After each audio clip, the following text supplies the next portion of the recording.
कोणती रेसिपी करतोय आपण आजी? तांबड्या भोपळ्याचे गोड पराठे.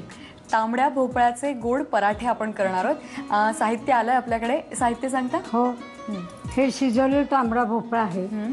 नंतर हे गव्हाचं पीठ 1 वाटी आहे, डाळीचं पीठ पाव वाटी आहे, तांदळाचं पीठ पाव वाटी आहे. जेवढं हे भोपळ्याचा गर निघेल तेवढा गूळ घ्यायचा, तेवढा गूळ आहे, तेल आहे, खायचा सोडा आणि मीठ. आजी मला सांगा, तुम्हाला किती मुलं आहेत? 4 मुलं आहेत. 2 मुलगे आणि 2 मुली. 2 मुली आणि 2 मुलं. पण मला एक छोटासा प्रश्न असा आहे आजी, तुम्ही जेव्हा या घरात आलात तेव्हाची परिस्थिती आणि आता मुलं शिकलेत, मोठे झालेत, आताची परिस्थिती खूप फरक आहे. तेव्हा मी माझ्या आजीकडनं ऐकलं होतं की खूप स्वस्तात सगळ्या वस्तू मिळायच्या. मला तुमच्याकडनं ऐकायचं, तुम्ही कसा सगळा खर्च भागवला, ते सगळं संगोपन कसं केलं, कसं तुम्ही काय सांगाल? अवघडच होतं, पण पूर्वी शिक्षण त्या मानाने स्वस्त होतं, आता सारखं महाग होतं. आणि मुलं आमची चांगली निघाली परमेश्वर कृपेने. त्यांनी आपापला काय डोनेशन वगैरे भरायला लागले, त्यामुळे काही खर्च असा आला नाही. पण आता सगळं बदललंय, आता खूपच बदललं. मग तुम्हाला काय वाटतं? खूपच पैसा लागतो प्रत्येक गोष्टीला, आणि मग मुलं मिळवत नाही तेवढा पैसा, ते तर आहे, त्याशिवाय चालतच नाही ना. बरोबर आहे. आणि त्यांनी ते करून दाखवलं, ऑफकोर्स तुम्हाला त्याचा अभिमान आहेच. नक्की. चला आपण रेसिपीकडे वळूया. आता काय करायचं आहे आपल्याला? आता हे भोपळा आणि गूळ घालून शिजून घ्यायचा. अच्छा, भोपळा हा शिजलेला आहे, पण हा गूळ मिक्स करायचा. अख्खा सगळा गूळ घालणार? हो, सबन गूळ घालून. आता हे वितूळ द्यायचं. हां, ही आजोबांची आवडती रेसिपी आहे. हो, आजोबांना आवडते, नातवाला आवडते. गोडपोळी सगळ्यांना. आणि प्रवासात वगैरे न्यायला पण उपयोग होतो.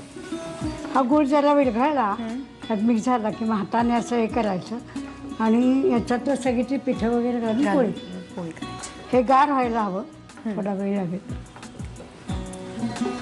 आपलं मिश्रण आता तयार झालंय. आता काय करायचं? आता हे मिश्रणात घ्यायचं. आता हे सगळं, हे 1 वाटी आहे कणिक, ती यात घालायची. कणिक 1 वाटी घालायची. 1 वाटी. आणि हे अर्धी वाटी आहे दोन्ही. हे कुठलं पीठ आहे? हरभरा? हे डाळीचं पीठ आहे आणि हे तांदळाचं पीठ आहे. दोन्ही अर्धी वाटी आहेत. घालून घ्यायचं. आणि चिमूटभर सोडा घालायचा, अर्धा चमचा तेल घालायचं. पीठ आता हाताने तुमच्या. आता आपल्याला काय करायचं? गोळा करायचा, याचं मिश्रण करायचं आणि मग पोळी लाटायची. ठीक आहे, मग आता आपण मिश्रण करून घेऊया आणि पोळी लाटून घेऊया. आपले पराठे लाटून तयार झालेत. आता काय करायचं आजी? आता ते भाजायचे. तुम्ही तव्यावर तेल घातलंय ना ऑलरेडी? हो. घालू मी? फक्त भाजून घ्यायचं आणि मग कशाबरोबर खायचं? तेल ठेवायचं आणि लोणी तुपावर खायचं. तुपाबरोबर वर घालायचं याच्या आणि खायचं. तेल थोडंसं तेल घालायचं. भोपळ्याचा पराठा तयार होतोय. मला माहिती आहे हा तुम्हाला करून बघायचा आहे आणि त्यासाठी साहित्य आणि कृती लिहून घ्या.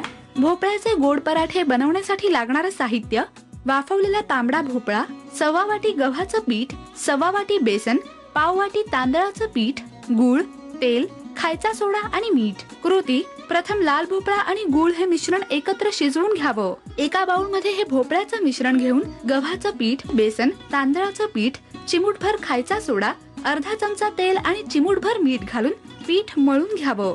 या पिठाचे गोळे करावेत. हे गोळे लाटून भोपळ्याचे पराठे तेलावर खरपूस भाजून घ्यावेत.